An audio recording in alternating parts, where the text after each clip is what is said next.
to be a dream with L certified by Lexus. Get 5.75% APR financing on select L certified GX models. Exclusively at your Lexus dealer. The Emmy-nominated Late Show with Stephen Colbert. You know that feeling where you're laughing and crying at the same time? Weeknights on CBS. Thanks for watching News 12 on your side.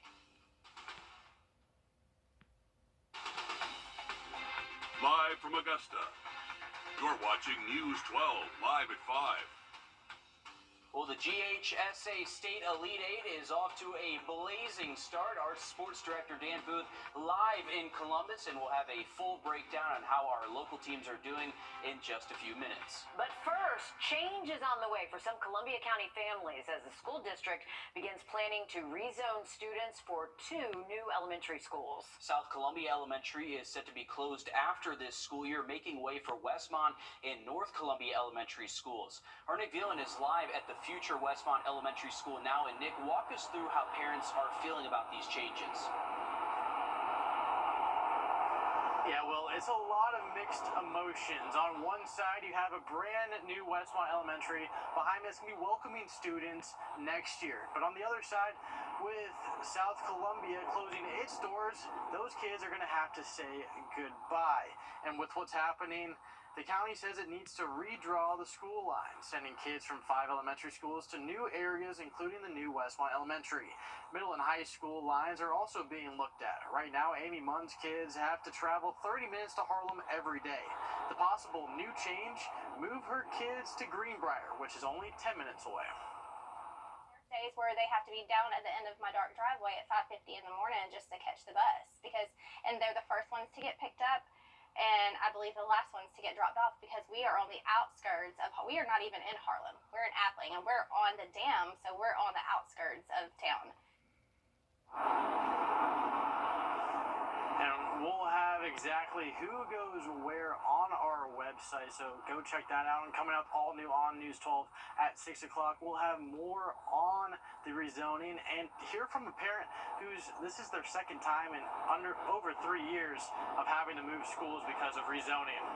One time can be tough, 2 times, wow, that's really difficult for kids. Yeah, a lot of families impacted with this. Thanks for keeping us updated, Nick. Well, switching gears to weather now as we take a live look over downtown Augusta. A cloudier day, but warmer for us at this point. Yeah, it's been cold the past couple days. It felt much better this morning. But my allergies are going crazy. Am I the only one that whose allergies are going crazy?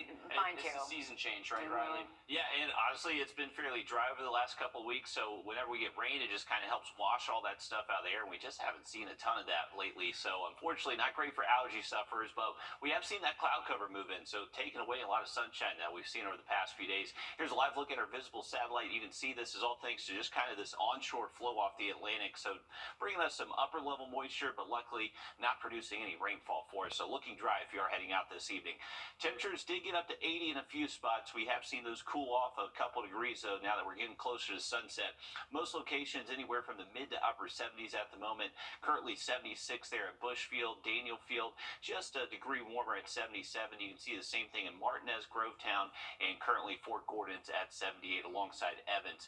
Through this evening, we are going to stay in the 70s and 60s, so it's not going to be quite as cold for us tonight. We're actually going to see temperatures about 10 degrees warmer tomorrow morning than what they were this morning. Now, this is thanks to more moisture in the air, so this could lead to some patchy dense fog for the first part of your Thursday morning. Definitely be safe for that morning commute. Have a look at some warmer highs heading our way in that full forecast. Let's get a quick update on your first alert traffic. And now, first alert traffic.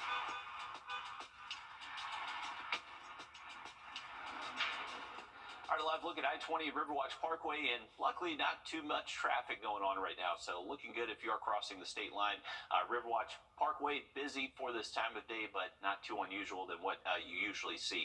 Here's a live look over Lewiston Road in Grovetown, and actually looks like Lewiston Road not too busy either there, especially near the overpass and just kind of the usual line of traffic going towards I-20. But you can see the cloud cover there in Columbia County as well as us here at News 12. We'll have a look at some sunshine and warmer temps for the weekend in just about 10 minutes. All right, thanks, Riley. South Carolina has a new tool designed to show you how school districts are spending billions of dollars in taxpayer money. And it is available online right now from your phone or computer. Our State House reporter Mary Green has those details.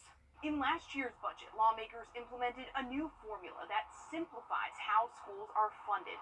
As part of that, they also required the creation of a new online dashboard that shows the public how districts are spending those dollars. When we all got together and determined that it was time to have a new, not so complicated formula so we could make some sense out of it, we realized that you can't manage it if you can't measure it. So this is how we measure it right here. State leaders unveiled the new dashboard Wednesday at the State House. It allows viewers to see statewide data like how money is being spent in all districts and where these dollars are coming from. It also offers individual district looks and comparisons between districts on data like average teacher salaries, money in their rainy day funds, and how their revenue per student correlates to test scores. State Superintendent of Education Ellen Weaver says this also allows the state to take an honest look at where it is and use this data to figure out how to get where it wants to be while building trust through transparency. Sunshine is always the best disinfectant, and as I've shared often with the educators that I've been privileged to talk to, when we have nothing to hide, we can put it all out on the table. And right now, this dashboard includes data from the 2021 to 2022 school year. The state office that's operating this dashboard says it hopes to eventually include more data as it becomes available, including possibly individual school breakdowns. Reporting from the State House, I'm Mary Green. Again, this dashboard is available online right now through the state's Revenue and Fiscal Affairs Office. You can find it on the website that we will put on our website. Now, the best viewed on a desktop or laptop, that's the best way to see it, but you can access it on your smartphone. Well, the GHSA Softball State Elite 8 is underway. Our News 12 Sports Director Dan Booth joining us live now from Columbus, where 5 of our local teams are starting off the day full of playoff softball action. Dan.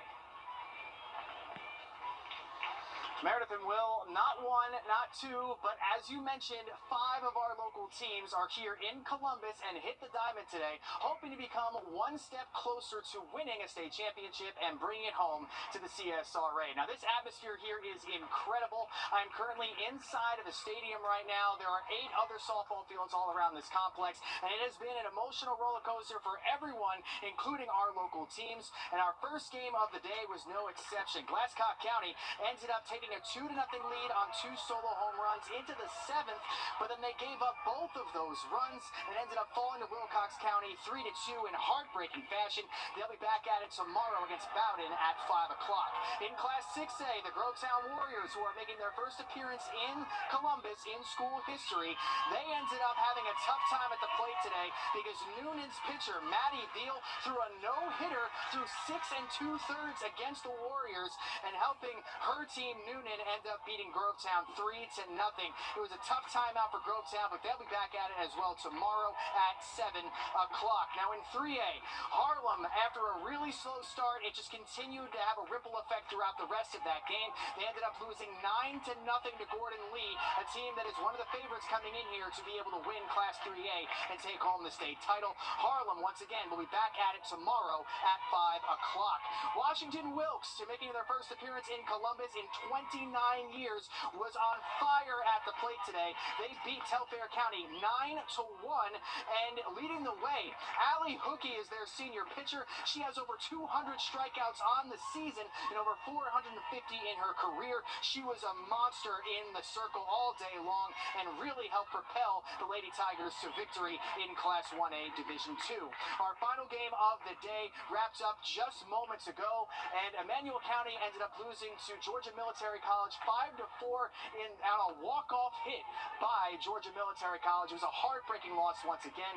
And as I've been alluding to throughout this whole segment, this is double elimination, which means that regardless of the results today, all of our teams will be in action tomorrow, some with their backs up against the wall, while Washington Wilkes has the opportunity to get one step closer and remain in the winner's bracket to getting to that state championship in Class 1A Division 2. We're going to have continuing coverage on all of our local teams throughout the night. It has been a wild day here in Columbus, and it's just getting started with all of our coverage. But for now, reporting from Columbus, Dan Booth on your side. And hopefully a lot of our teams can pull that out. It sounds like a great atmosphere with the crowd in the background there, Dan. Thanks for those updates live from Columbus.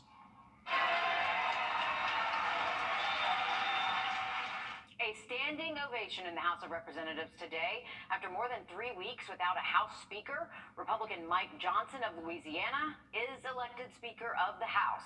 South Carolina and Georgia representatives voting along party lines, with Georgia's 9 Republican representatives voting for Johnson and 5 Democrats voting for Representative Hakeem Jeffries. On the South Carolina side, all 6 Republicans voted for Johnson and the single Democratic representative James Clyburn voting for Jeffries. The House has plenty of work to start on now. Without a speaker, they were unable to pass legislation before the Israel-Hamas war began. There is a budget deadline and government shutdown looming in mid-November. Georgia's housing crisis is partially to blame for one of the state's leading causes of lead poisoning in children. Now, that's according to the health department as they raise awareness during National Lead Poisoning Prevention Week. Investigators say many investors are fixing up homes built before 1978, which is when lead paint was banned. In quick renovations, lead paint dust can spread throughout a home.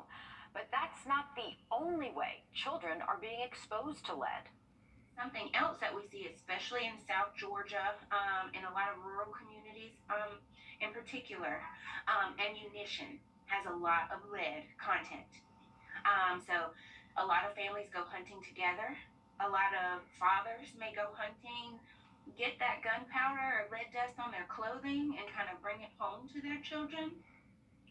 Health department officials also warn children can get lead poisoning from putting car keys in their mouths. Riley, you were just talking about keys and the weights of fishing lines. Yeah, there's a lot of different ways to get that lead poisoning, so definitely stay safe out there, and especially with the kiddos. Very unhealthy for them. We do have high temperatures reaching the mid-80s by this weekend, but we are going to see some big changes next week. We'll have that full forecast next. Well, a beautiful view down the Savannah River. You can see that cloud cover is up at Clarks Hill Lake as well, but we will see clearing skies as we head into later tonight. But if you are heading out this evening, likely going to see some clouds overhead. Temperatures are in the mid-70s at the moment, but we have seen a few spots actually get close to 80 degrees so far this afternoon. If you're heading out this evening, temperatures will stay much warmer than what they've been the past couple of days. We're likely going to stay in the 60s at least through around 10, 11 o'clock tonight, and overnight low temps will only reach the mid-50s by daybreak tomorrow, so no need for the winter coat out to the bus stop tomorrow morning. The one thing you may have to worry about up at the bus stop is that there could be some dense fog out there, so definitely make sure the kids are safe. Afternoon temps tomorrow should be close to 80 again, anywhere from the upper 70s, low 80s. Just a beautiful afternoon across the region. Here's a look at our fog potential. You can see it's not too widespread and doesn't look overly dense in most locations, but just want to make sure you are being safe, especially if you're crossing over the Savannah River. That is usually a hot spot for that fog development, especially early in the morning. Temperature-wise, though, we are going to stay in the mid-50s across most of the area as we head into daybreak Thursday. Thursday afternoon, high temps close to 80 for us here in Augusta to Statesboro, and most spots closer towards the coast. But later Thursday night, we actually have a big football game in Statesboro. We have the Eagles taking on Georgia State. They have a 7:30 kickoff there in Statesboro tomorrow. Kickoff temps should still be in the 70s and staying pretty warm during game time for October standards. Once we get into Friday, still hanging on to the 50s for the first part of the day, and afternoon highs most likely into the 80s. High school football games look great Friday evening. Kickoff temps in the 70s and most likely staying in the 60s through the second half. So no complaints there, and looking to just only get warmer heading into the weekend. By Sunday, we're looking at high temps here in town close to 85 degrees. That's not too far away from record highs this time of year, but you can see by next Wednesday, so the first day of November, we are going to see a big temperature drop. That's going to be thanks to a strong cold front that will push through Monday night. Take a look at this. So our 6 to 10 day outlook, this is looking ahead to that first few days of November, and it looks like we are likely going to see below average temps. So that would be high temps below 74 and low temps below 46. Actually, right now, it looks like our high temp by Halloween into Wednesday should generally stay into the 60s for us. And the good news is, for any trick-or-treaters out there, it does not look like we're going to have to battle much rain Tuesday evening. Temperatures don't look too uncomfortable either, most likely anywhere between 63, 72 degrees. with just a few passing clouds, but with the front pushing through Monday, it likely will stay a little bit breezy out there Tuesday evening. But just some fun Halloween stats for us. We actually did see our warmest Halloween in 2016. I was working on that graphic, not quite done just yet, but I want to show you this. This is actually pretty cool from yesterday afternoon. This was from our Goes East satellite, and we actually have really good fall colors starting to pop across the western North Carolina mountains, and you can see that from 24,000 miles away. That's actually how far away that satellite is, so always love seeing that. Here's a look at our 7-day forecast. Once again, dry conditions all the way through the weekend, early next week, and then expecting those cooler temps by Tuesday into Wednesday. All right, thanks, Riley. Well, fake reviews are on the rise, and some companies are now asking customers to remove those negative reviews. Next, we investigate why this problem is getting worse. First Alert Radar, powered by Jim Hudson Automotive Group. It's Doug. Fake reviews for products and services. It is a big concern in online shopping. Well, now the federal government is proposing a new rule to help you make better decisions. National consumer investigator Rachel DePompa finds out if those changes will make a difference. And she shows us how companies are skirting the current law and bribing you to write fake testimonials. Robbie Comia loves traveling in his family's old Honda Odyssey van. He usually takes it for trips to see his mom. We don't drive it that often. The van usually just sits in the garage, and the battery died. So Comia went on Amazon and bought a portable battery jump starter. I popped the hood up, I hooked everything up the way the instructions were. There was a charge on the jump starter, and nothing happened. He tried it a couple of times and nothing. So he returned it and left a review. I leave positive and negative reviews on Amazon because we use it for so many things.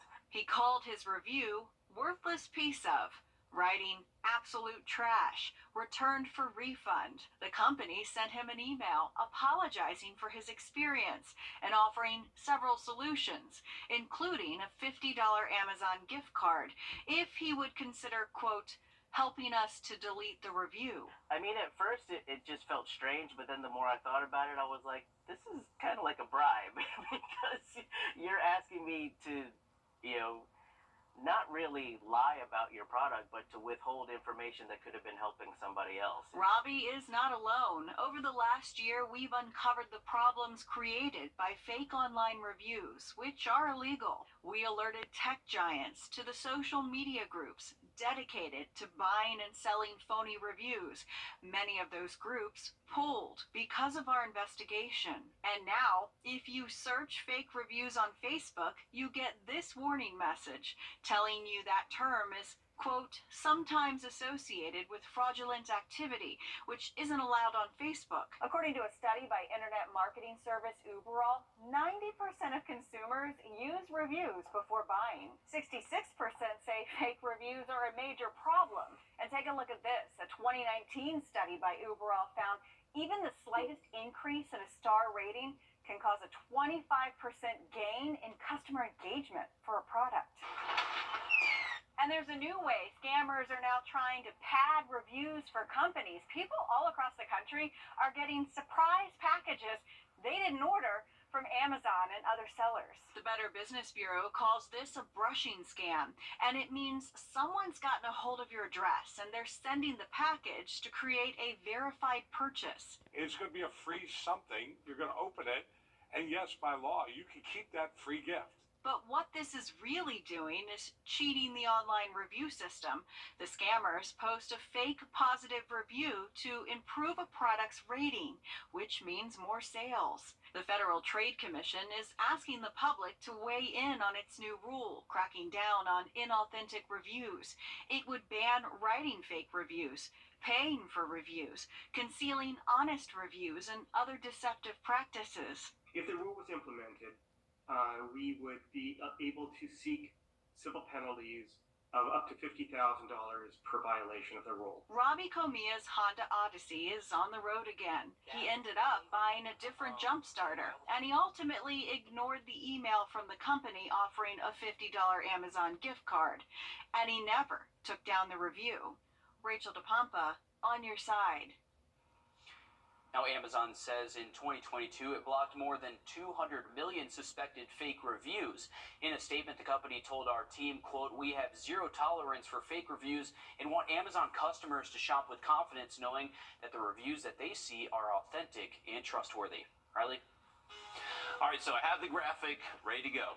For our Halloween stats, our hottest Halloween was 2016, got to 89, coldest 29 in 1963, and our wettest was in 2012. We'll have to look at our 7-day forecast just after a short break.